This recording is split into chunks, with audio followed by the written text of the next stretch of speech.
If you are watching this video, then perhaps there is a restlessness somewhere within you as well. A restlessness that doesn't make a noise but doesn't let you sleep either. You feel that the world is speaking too much, giving too much advice, teaching too much, and yet something is missing somewhere. People talk about changing, they give recipes for becoming better, they show paths to success, but the more you listen, the more an emptiness grows inside, as if there is something that is not being said, as if the real matter has been deliberately avoided.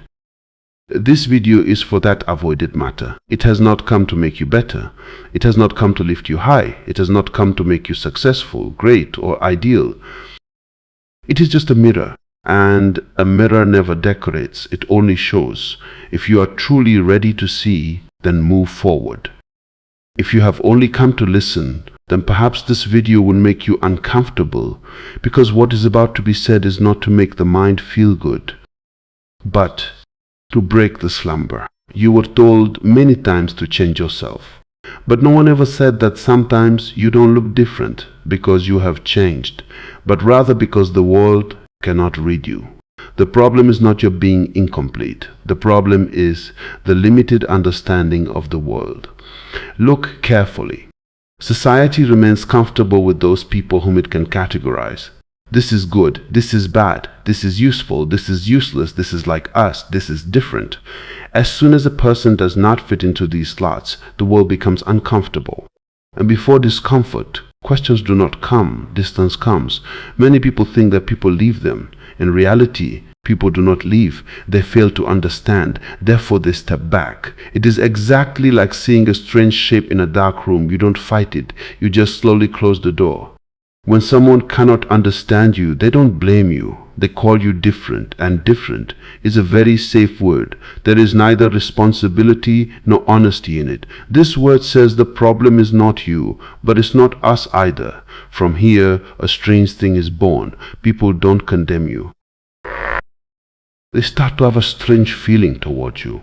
Neither respect nor hatred, just a silent distance. And in that distance, pity gradually begins to dissolve. Pity doesn't mean that you are weak. Often pity comes because the other person feels weak themselves.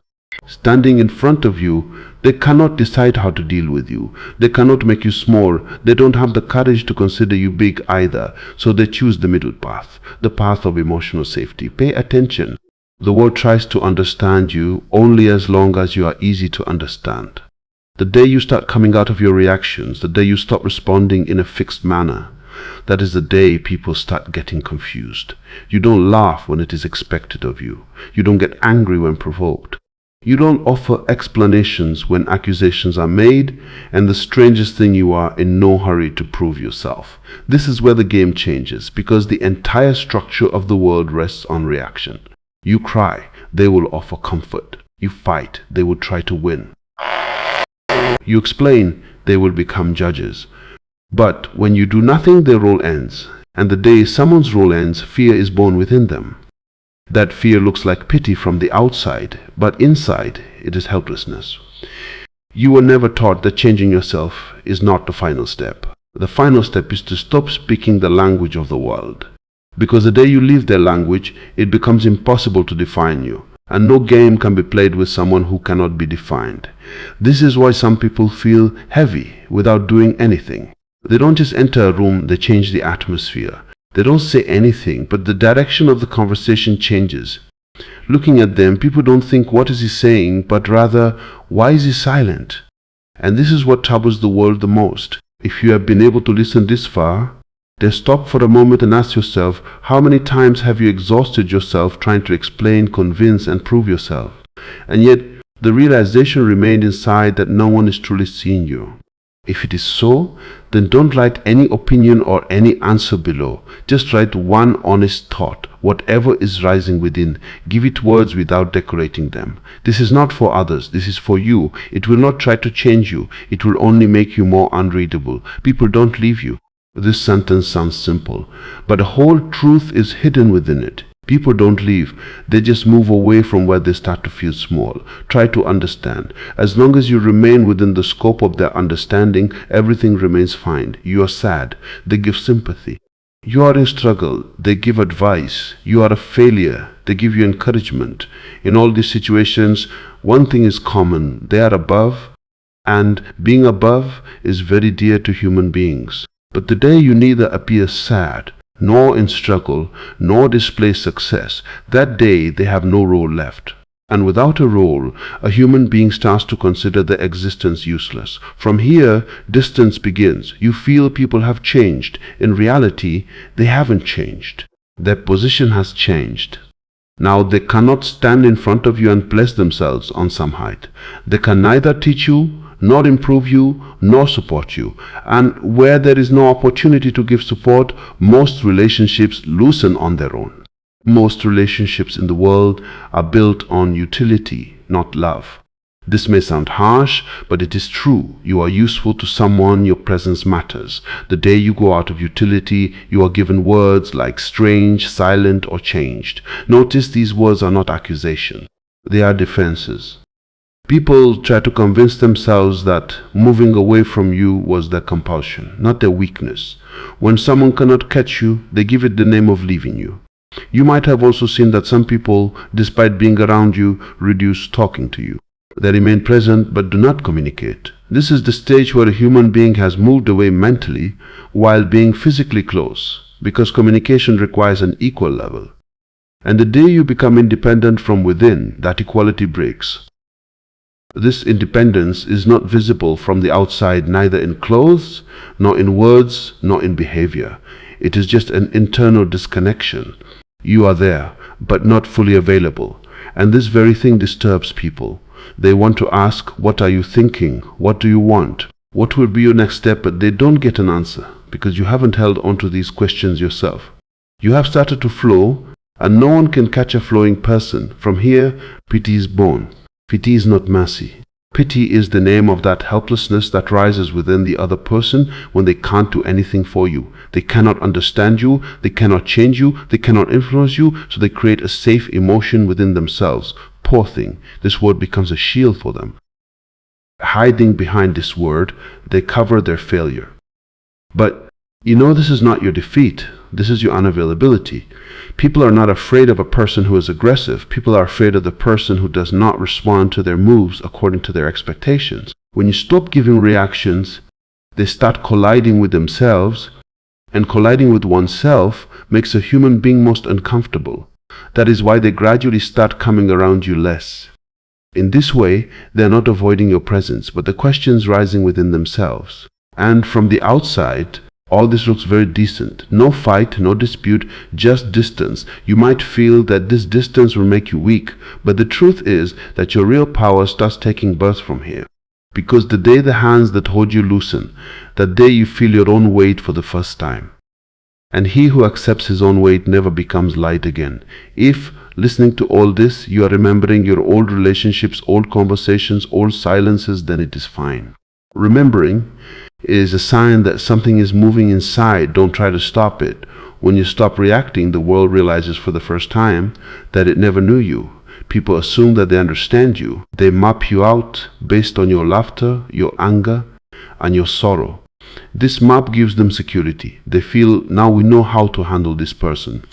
But the day you stop walking according to that map, the hands of the world begin to tremble. Something is said to you and you don't give the response that was expected from them. You are provoked and you remain calm. You are belittled and you neither rise up nor fall down. This is not a practice. This is not a technique. This is just an exhaustion. The exhaustion of being tired of proving yourself. The world taught you that giving a reaction is necessary. Speak or you will be considered weak. Fight or you will be crushed. Explain or you will be misunderstood. But no one told you that giving a reaction is the world's biggest trap, because every reaction binds you. Every reaction stands you on the other person's terms. You become exactly what the other person wants. When you get angry, they win. When you offer an explanation, they become judges. When you are sad, they become kind. In every case, they are above. But when you do nothing, the balance breaks. Notice doing nothing is not laziness. It is not running away. It is not cowardice. It is stepping off the game on which your energy was being spent. The day you stop reacting without deciding to. That day your center shifts from the outside and returns within. And this return is not visible to the world, but its effect starts appearing everywhere. People say, now you are not like you were before. They are right. But they don't know where you were before. Before you were in their expectations, you were in their language, you were on their terms. Now you are somewhere else. And somewhere else is the most uncomfortable place for the world. People give many names to this discomfort. Someone says you have become arrogant. Someone says you have become very quiet. Someone says they don't feel like talking anymore. Actually, they start feeling afraid because they can neither touch you nor shake you like before. And the day someone cannot shake you, they themselves start shaking. This is the point where pity is born. Pity does not come because you look sad. Pity comes because you are out of their grasp. Looking at you, they think he doesn't want anything. Why doesn't it matter to him? Why isn't he afraid? And they have no answer to these questions. Remember, the world is not afraid of people who want a lot. The world is afraid of people whose desires are not visible, because if desires are seen, a deal can be made. If fear is seen, pressure can be created. If weakness is seen, control can be established. But where nothing is visible, the word becomes blind. You must have also felt that now people give you less advice. They avoid explaining things to you. They start hesitating before putting their opinion in front of you. This is not respect. This is caution, because they don't know from which place you are listening, and this uncertainty makes them weak from within. From here, your presence begins to feel heavy. You don't speak much, but your silence speaks the most in the room. People cannot understand how to be with you. And those who cannot understand gradually create a distance. This distance does not make you lonely. This distance makes you clear, because loneliness can exist in a crowd, and clarity can be complete even in solitude. If you have listened this far and you feel that all disconnects somewhere with your life, do not panic. This is not breaking, this is opening. The day you truly understand that you don't need anything from anyone, a strange peace descends within. This peace is not like happiness nor like satisfaction. It is just a stability, as if the shaking inside has suddenly stopped. The world always taught you that wanting is necessary. Becoming something, getting something, reaching someone.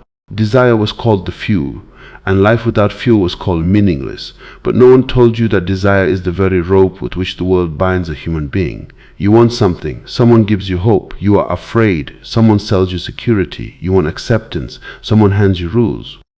With every desire, nothing remains in your hand. The string of your life goes into the hand of the other.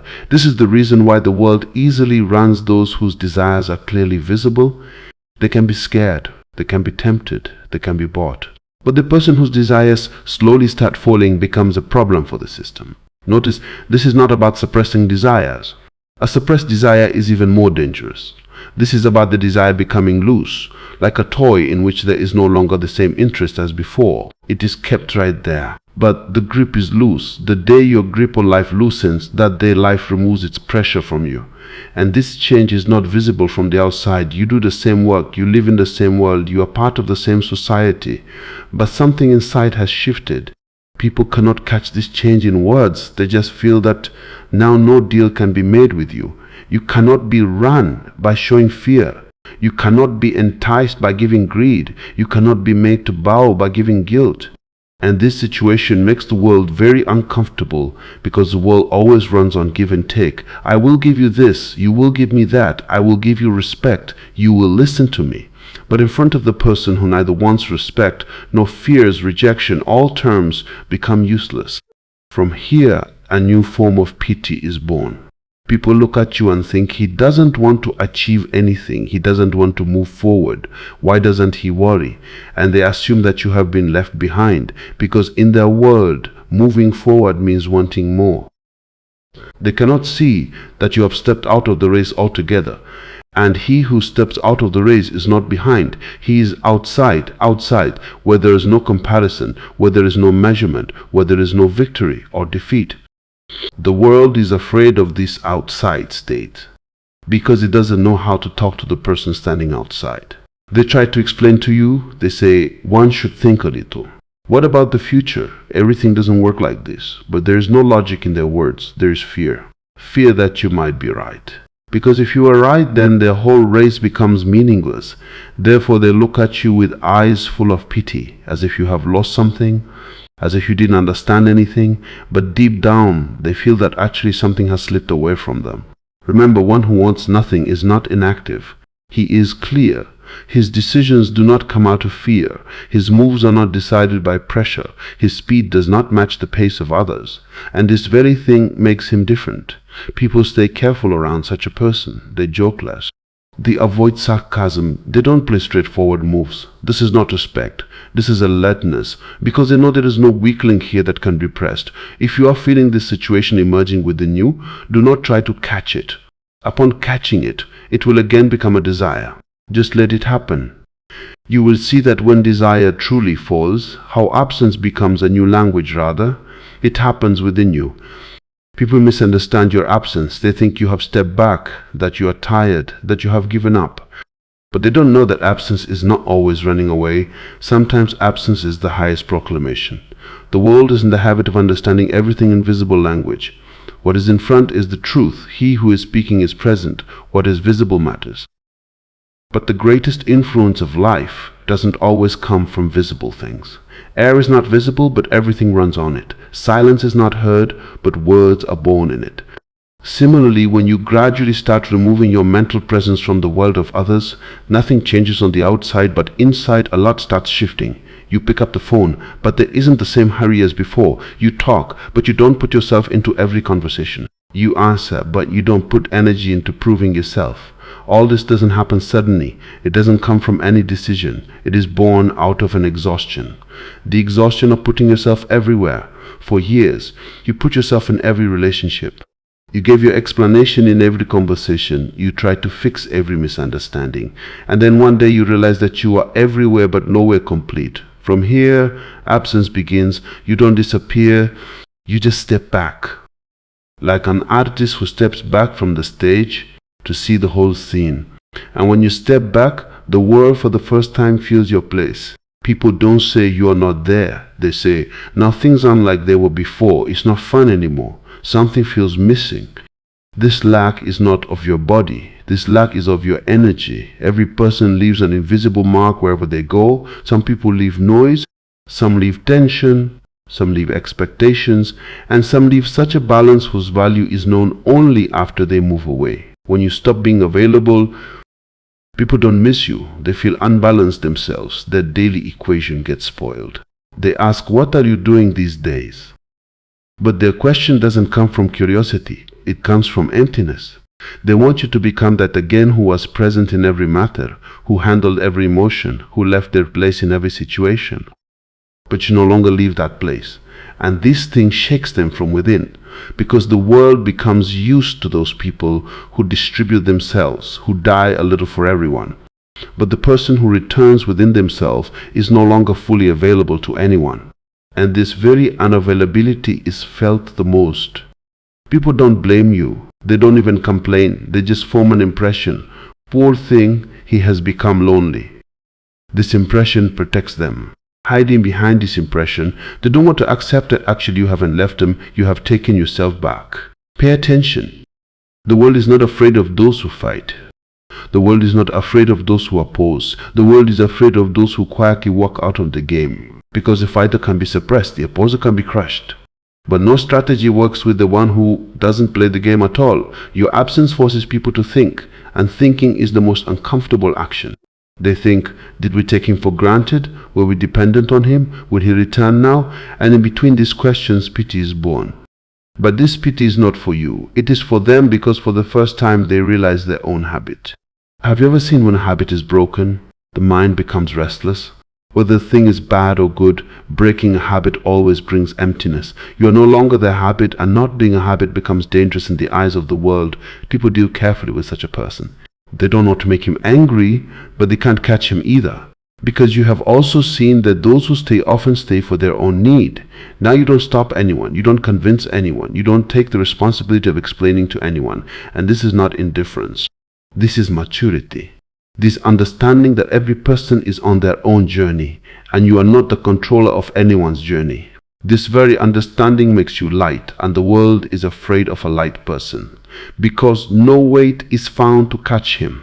Now, if someone looks at you and feels pity, They are actually looking at the lack within themselves. They feel that you have lost something, but they cannot see how much you have taken off. Expectations, fear, identity, show off, and most of all, false burden. You are no longer carrying life. You are walking in it. And this difference changes everything. This is not an end. It is not the promise of any new beginning. It is just a pause where you are complete with yourself for the first time. If this matter is quietly descending within you, do not try to catch it. Because that which is caught becomes a bond again. Just let it happen. And remember, when you change yourself so much that the world cannot understand you, then the world does not feel pity for you. It just gives its helplessness the name of pity.